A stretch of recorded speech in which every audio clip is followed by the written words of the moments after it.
자, 오늘의 수업을 시작하도록 하겠습니다. 자, 우리는 지난 시간에 일본의 침략에 맞선 한국의 민족운동인 3.1운동, 그리고 중국의 민족운동인 5.4운동에 대해서 공부를 했습니다. 이 3.1운동과 5.4운동은 공통점이 있는데요. 자, 두 운동 모두 1919년에 일어났다는 겁니다.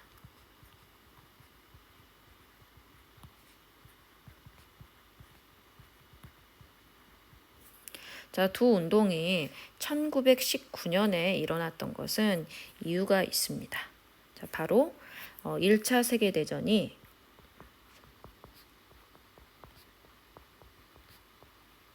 (1914년에서 1918년) 사이에 전개되었던 1차 세계대전이 끝이 나게 되면서 1919년 이 전쟁의 뒷수습을 하기 위해서, 전후 처리를 하기 위해서 이 파리에서 강화회의가 열렸습니다. 이 파리 강화회의에서 미국 대통령 윌슨이 민족 자결주의를 내세웠고, 약소국이라고 할지라도 자기 민족의 운명은 스스로 결정할 수 있다라는 민족 자결주의, 그리고 소련의, 자, 이때는 소련이 아니었죠. 러시아의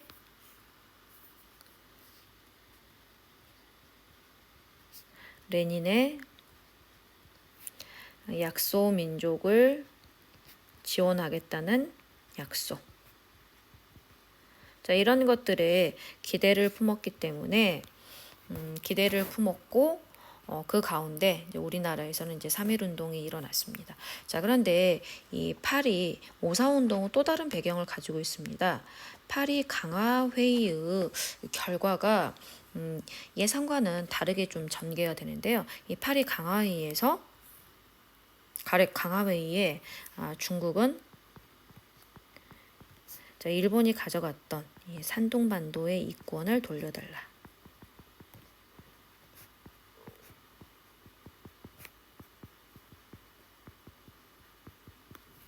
그리고 또 역시 일본이 요구했던 이 41개조 요구를 철회하라. 자, 이런 것들을 이제 파리 강화회의에 요구를 하였었는데, 사실은 이 중국 측의 요구가 하나도 반영이 되지 않고 그대로 일본이 산둥반도의 이권을 계승하게 됩니다.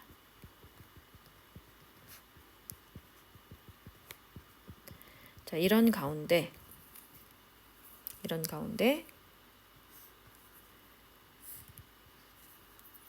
신문화 운동의 영향을 받았던, 자, 서구의 중국의 아주 오래된 이 전통적인 유교 질서, 이것을 타파하고 서구의 민주주의와 과학을 신봉하면서 그것을 적극적으로 수용하자라는 이 신문화 운동 등이 이 천두슈 등에 의해서 제기가 되면서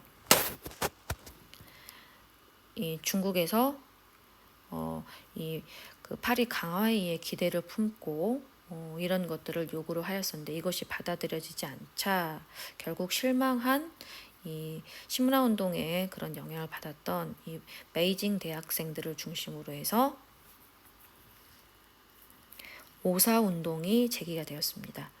자, 산둥반도 이권을 돌려달라. 그리고 21개조 요구를 철회하라. 자, 이런 목소리들이 있었고, 결국 그 당시 자기 정권을 지키기 위해서라면 일본 측에 뭐 다 퍼다 주고 일본 측에 붙는 것, 이것도 마다하지 않았던 당시 군벌들이라고 할지라도 이 5.4 운동의 결과 파리 강화회의에서 체결된 조약, 이 베르사유 조약의 조인을 군벌들 역시 거부를 하게 됩니다. 자, 이것이 이제 5.4 운동이 오사운동의 직접적인 이제 결과라고 할 수가 있는데요. 자, 이후에 오사운동 이후에 이제 성장한 여러 이제 세력들에 의해서 이제 새로운 정치 세력들이 또 등장을 하게 되는데요. 순원이 아주 오랫동안 민주주의의 지도자였던 이 순원이 중화 혁명당을 개편해서 중국 국민당을 만들게 됩니다. 그리고 천두슈는 중국 공산당을 창당하게 됩니다. 1919년 그리고 1921년. 자, 이렇게 국민당과 공산당이 만들어지게 되었는데요. 처음에는 이 국민당과 공산당이 사이가 나쁘지 않았습니다. 자, 일단 잘못된 전통 질서를 타파하는 반봉건의 성격을 가지고 있었고, 그리고 일본에 반대하는 또 반제국주의의 성격도 또 가지고 있었고, 그리고 또 군벌을 일본의 나라를 팔아먹을 수도 있는 매국노의 뭐 이런 성향을 가지고 있었던 이 군벌에 반대하는 성향을 가지고 있었기 때문에, 이런 인식들을 공유했기 때문에 이 국민당과 공산당은 일단 군벌을 치기 위해서 1차 국공 합작을 하게 됩니다. 이게 1924년에 있었던 일인데요. 제1차 이제 국공 합작을 하고 북벌을 추진하게 됩니다.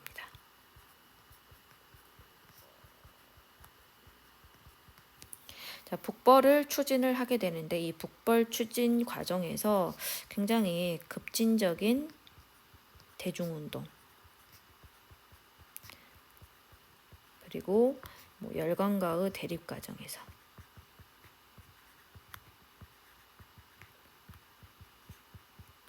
여러 가지 면에서 결국은 갈등을 겪게 되면서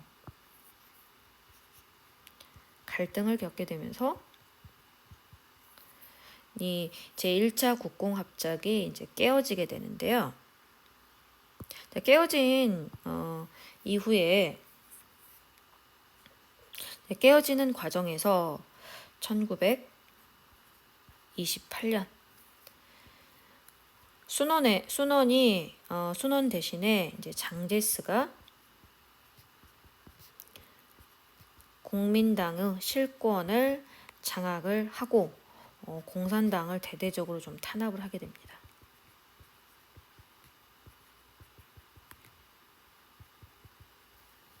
자, 장제스의 국민당은 난징의 수도를 둔 통일정부를 수립하고 공산당을 탄압을 하게 되었는데요. 공산당은 국민당의 탄압을 피해서 1934년에서 1936년에 걸쳐서 이 탄압을 피해서 15,000km의 대장정을 하게 되는데, 이 대장정 끝에 산시성에 15,000km를 움직인 끝에 산시성에 안착을 하게 됩니다.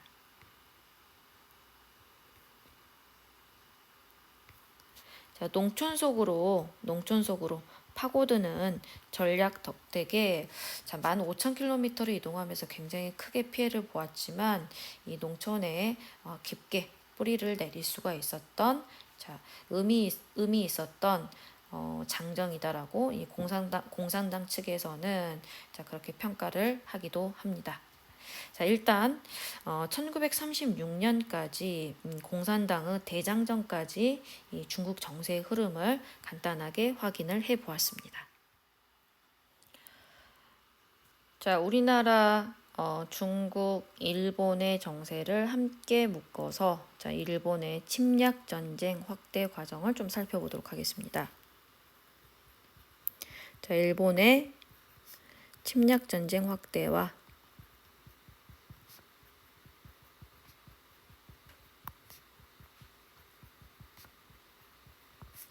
동아시아의 피해.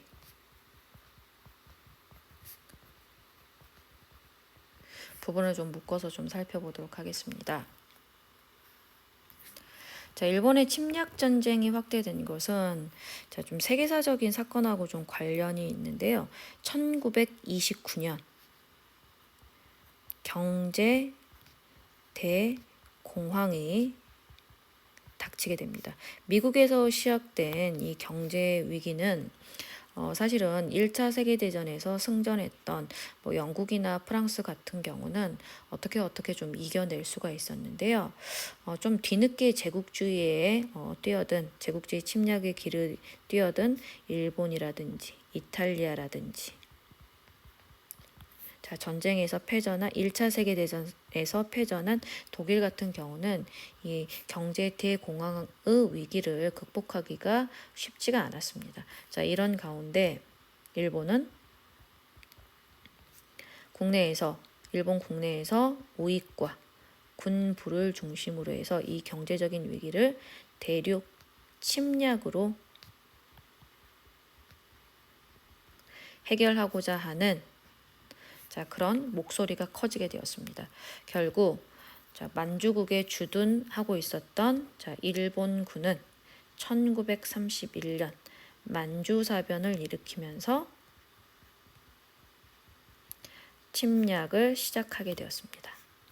이후에 만주사변 이후에 일본인이 정치 경제적 실권을 가진 만주국을 수립하면서 침략을 본격화하게 되었는데요.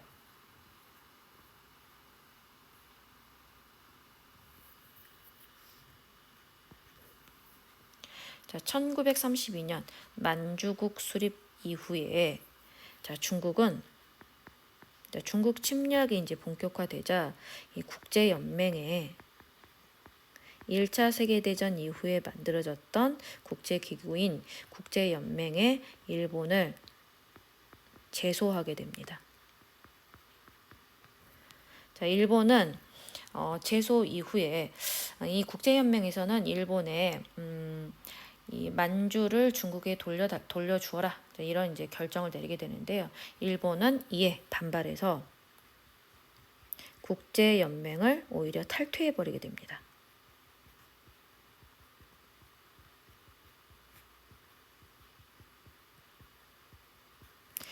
일본은 국제연맹 탈퇴 이후에 더 이 대외적인 강경책을 쓰게 되고 군비를 더욱더 확장시키게 되는데요. 그러면서 전쟁으로 모든 것을 해결하려는 군국주의의 성향이 강해지게 되었습니다. 군국주의화가 이제 심해지게 됐는데요. 선생님 좀 크게 써졌네요. 자, 그런데 이제 이렇게 이제 1932년 이후에 일본의 군국주의화가 이제 심해지면서 사실은 일본의 의도가 이 만주 정도 차지하는 것은 아니었겠죠. 그래서 1937년 중국 본토를 본격적으로 침략을 하게 되었는데요. 그게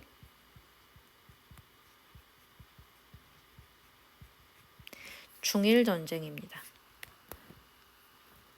속전속결, 빠르게 이 중국을 집어삼킨다. 이것이 일본 측의 전략이었습니다.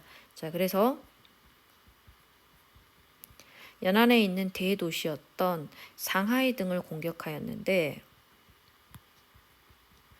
예상외로 시간이 굉장히 많이 걸리고 일본 측의 피해 역시 컸습니다. 그러자 이 상하이를 공격하고 일본군과 이렇게 전쟁이 치열해지게 되면서 중국 정부는 장기전을 대비하기 위해서 수도를 난징에서 충칭으로 옮기며 장기전에 이제 대비를 하게 되는데요. 이 과정에서 원래의 수도였던 이 난징에 전략적인 좀 공백이 이제 생기게 됩니다. 전력의 이제 공백이 이렇게 생기는 가운데 일본에서는 이 중국인들에게 본때를 보여주어야 되겠다. 본때를 보여주면서 이 중국인들이 싸울 그런 의지를 꺾어버리기 위해서 이 난징에서 6주간 수십만 명의 현지 주민을 학살하는 난징 대학살 사건을 일으키게 되었습니다. 그리고 난징 대학살 이후에도 일본군이 침략했던 이 화북 지역에서 삼광작전이라는 것을 실시를 하였는데, 이 광자가 미칠 광이 아니고 이 일본 군부는 빛광자를 쓰는데요. 모두 다 죽인다, 모두 다 불태운다, 그리고 모든 것을 약탈한다. 이 빛광자가 아니고 사실은 미칠광자를 쓰는 게 맞을 것 같은데요. 이 삼관작전을 시행하면서 이 장교들 사이에, 병사들 사이에 몇 명을 죽였다, 이것을 자랑, 내기 하는 모습이라든지 아주 비참하게 이 사람들을 인간적인 아무런 죄책감이나 거부감이 없이 사람들을 무참하게 학살하고 시신들을 방치하는 그런 만행을 저지르게 되었습니다.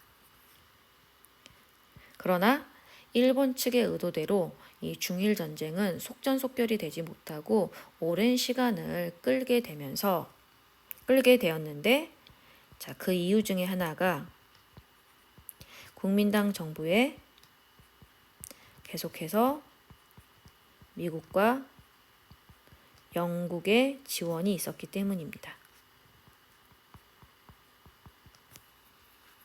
그리고 이 시기에 제2차 일본의 공격에 맞서 싸우기 위해서 제2차 국공합작이 이루어졌습니다.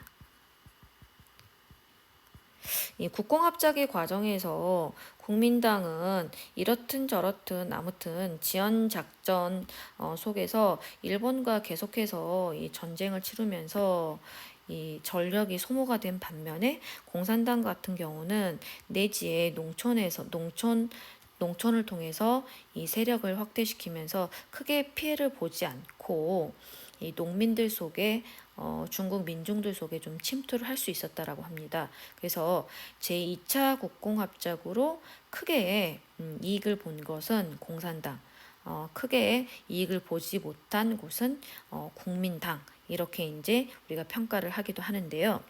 1939년에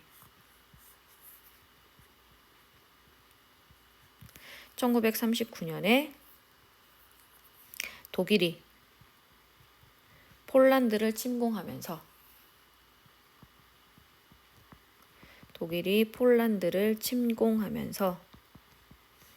2차 세계대전이 시작이 되었습니다.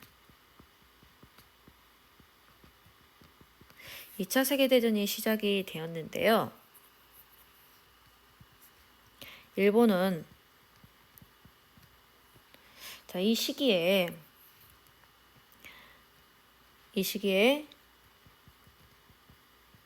중국에 대한 연합국의 지원을 막기 위해서, 그리고 전쟁 물자를 얻기 위해서, 전쟁 물자 획득을 위해서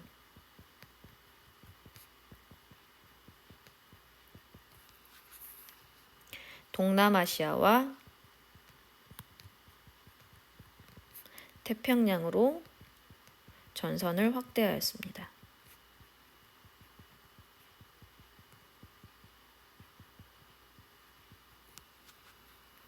이후에 일본은 베트남 북부를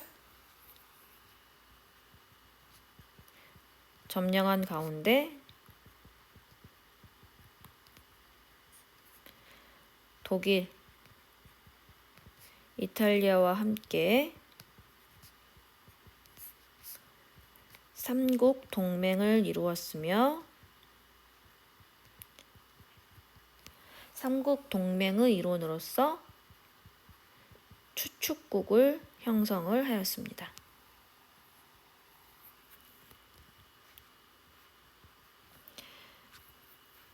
자, 이후에 일본은 계속해서 미국과 영국이 중국을 지원하고 그리고 경제 봉쇄 정책을 실시하자. 미국이 경제 봉쇄 작전을 시행을 하면서 일본이 여러 가지 어려움을 겪자 하와이에 미군 함대가 있는 진주만을 기습 공격하게 됩니다.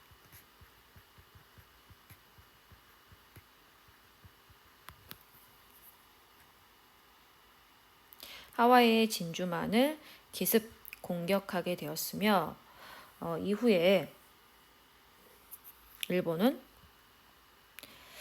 이 동남아시아 남태평양에서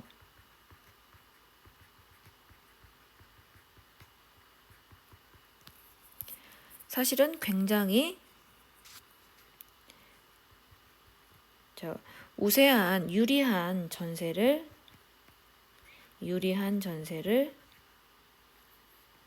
유지를 처음에 초기에 하게 됩니다. 대동아 미국과 영국의 침략에 맞서서 이 아시아인들이 단합해야 된다. 이 억압에 저항해야 된다. 해방 미국과 영국으로부터 해방돼야 된다. 이것을 내세우면서 아시아가 함께 잘 사는 대동아 공영권을 내세우면서 이 동남아시아와 남태평양 지역에서 유리한 전세를 유지를 하였습니다. 자, 그러다가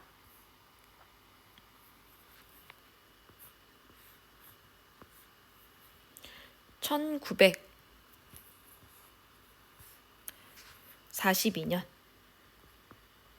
미드웨이 해전을 계기로 해서 전세가 역전되게 됩니다.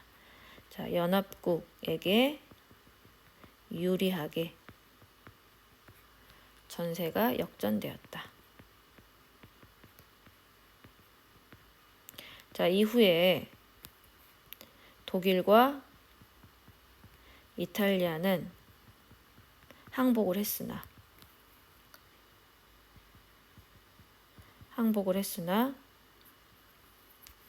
일본은 끝까지 결사항전을 하였고 일본이 무슨 똥배짱인지는 모르겠지만 일본이 결사항전을 내세우면서 끝까지 항복을 하지 않는 덕택에 결국은 1945년 8월 히로시마와 나가사키에 원폭이 투하가 되고 그리고 8월 달에 소련군까지 참전하게 되면서 일본이 무조건적인 항복을 선언하면서 대다수의 아시아 국가들이 1945년 8월 15일, 8월 16일에 해방을 맞이하게 되었습니다. 자, 그런데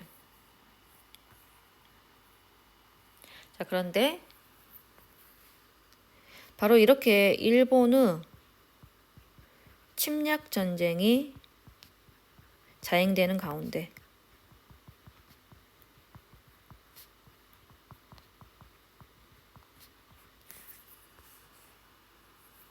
이 전쟁으로 인한 피해와 고통은 상상을 초월하였습니다.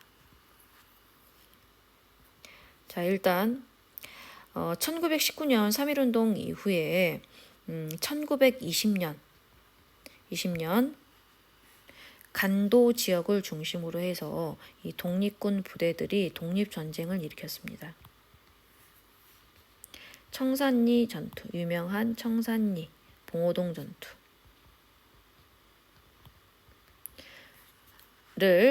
봉오동 전투가 치러졌으며 이 청산리 전투와 봉오동 전투에서 독립군이 큰 승리를 거두었습니다.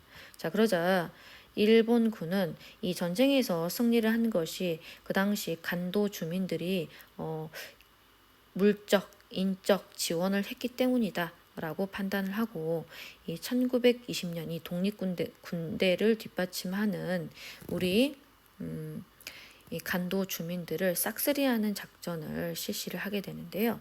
그게 바로 간도 지역에서 있었던 간도 참변이라고 할 수가 있습니다.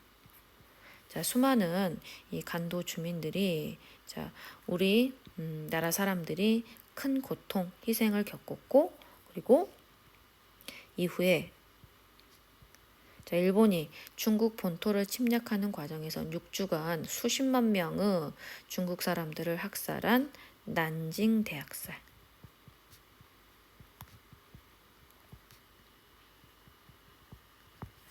있었습니다. 자, 그리고 베트남에서도 식량을 너무 많이 공출해버려서 많은 아이들이 굶어서 죽는, 기아로 굶어서 죽는 비극적인 일들이 이 시기에 일어났습니다. 1938년 이제 전쟁이 점점 이렇게 확산되는 가운데 국가 총동원령이라는 것을 내렸습니다. 국가 총동원령이라는 것을 내리고 식량, 금속을 공출했고 식량은 배급제로 운영을 하였습니다.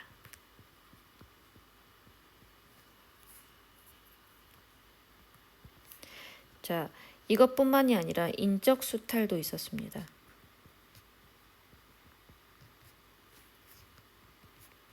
강제, 전쟁터로 끌어가는 강제 징병, 그리고 공장이나 탄광 등에서 일을 시키는 강제 징용, 그리고 여성의 노동력도 약탈하였습니다. 근로정신대.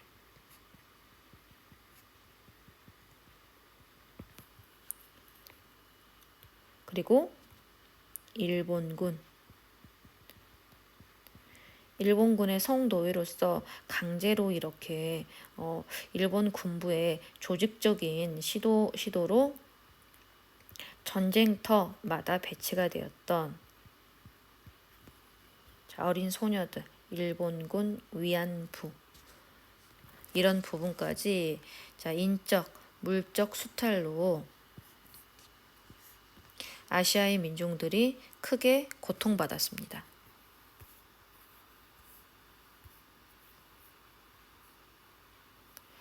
그런데 일본의 침략은 자국민에게도 크게 고통을 주었습니다.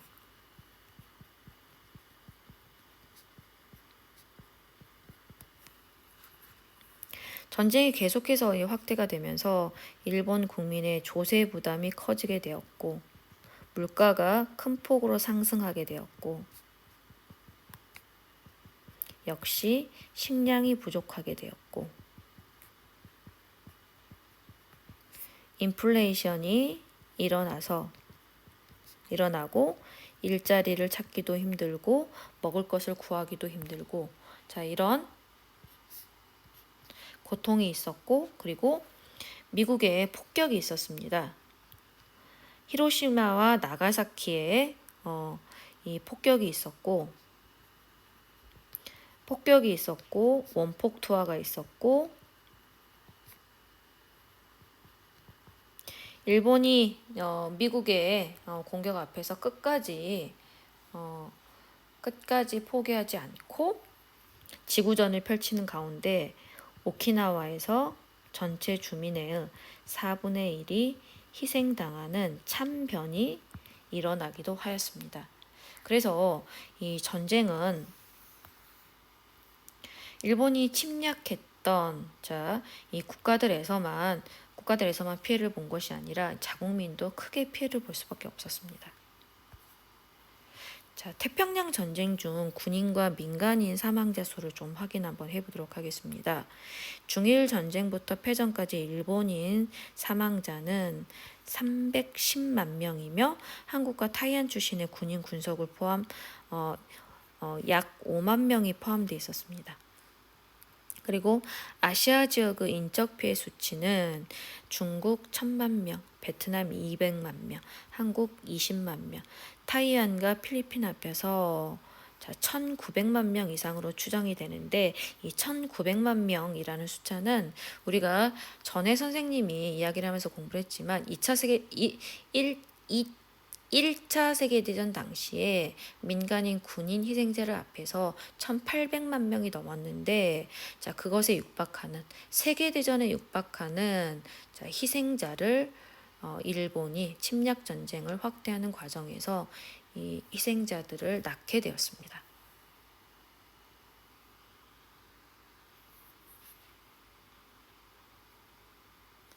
자, 일단 일본의 침략 전쟁이 자행되면서 피해와 고통을 보았다라는 것을 간단하게 필기를 하면서 선생님이 설명을 하였는데요. 자, 교과서 다음 페이지를 펼쳐서 이 전쟁의 참상과 고통에 관련한 사진 자료를 좀 확인을 하도록 하겠습니다. 자, 일본의 침략 전쟁으로 동아시아 각국의 민중은 커다란 피해와 고통을 겪었습니다. 자, 우리가 생각했을 때 이 원자폭탄 투하로 일본인들만 피해를 입었다라고 생각하기 쉬운데, 사실은 일본에는 우리나라 사람들도, 이 조선인들도 탄광이라든지 군수 공장이라든지 이런 곳에 강제징용 이렇게 가 있는 이 조선인들이 상당수가 있었습니다. 그래서 이 원폭 투하의 피해는 우리 조선인들도 심각하게 받을 수밖에 없었다라는 겁니다. 자, 버섯 모양으로 팡 이렇게 뭉게뭉게 피어오른 이 원폭은 가까운 곳에서는 수천 도의 열로 사람을 그 자리에서 녹아내리게 하였고, 그리고 원폭 투하가 끝난 다음에는 하늘을 뒤덮고 비를 내리기 시작하였는데, 이 비를 맞으면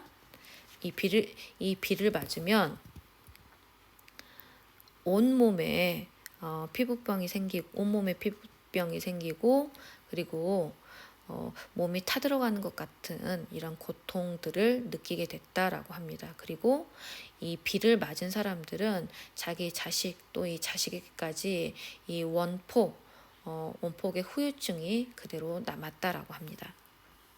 자, 전쟁의 참상을 한번 보도록 하겠습니다. 자, 일본은 침략 전쟁을 확대를 하면서 이 만주 지역에서 활동하는 한국인들의 독립운동을 무력화시키기 위해서 간도 참변을 일으켰고, 이 중국 수도였던 난징을 점령한 이후에는 수십만 명의 무고한 주민들을 학살하는 만행을 저지르기도 하였습니다. 자, 한편 일본 내에서는 미군이 투하한 원자폭탄으로 20만 명이 넘는 민간인이 희생이 되었고, 한국인 피해자가 상당수 포함되어 있었습니다.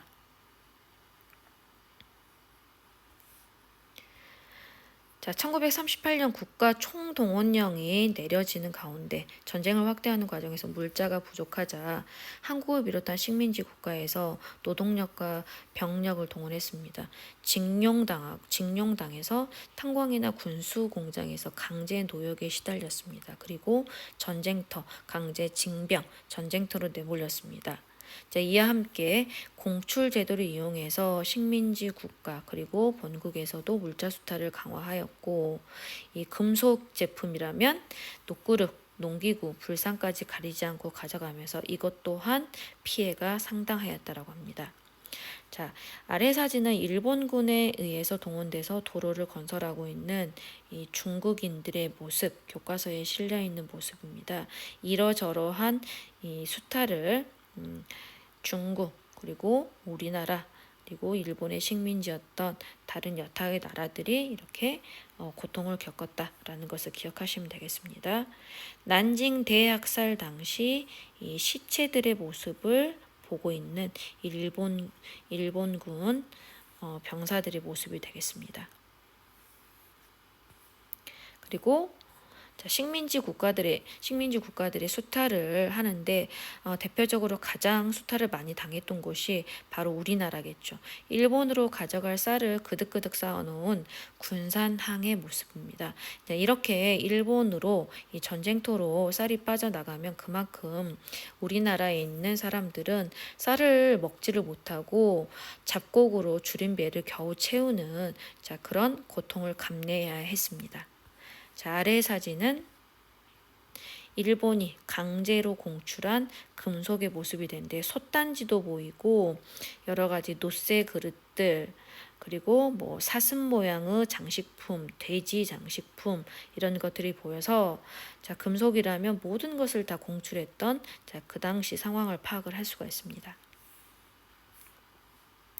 그리고 원자폭탄으로 폐허가 된 아무것도 남지 않은 이 히로시마 이 전경을 한 사람이 자, 보고 있는 모습인데요. 이렇게 아무것도 남지 않고 20만 명의 사람이 이렇게 증발해버리는 자, 이런 커다란 피해를 겪으면서 이 인류는 다시 한번 이 전쟁에 대해서 이 평화에 대해서 다시 한번 고민에 빠지게 되었습니다.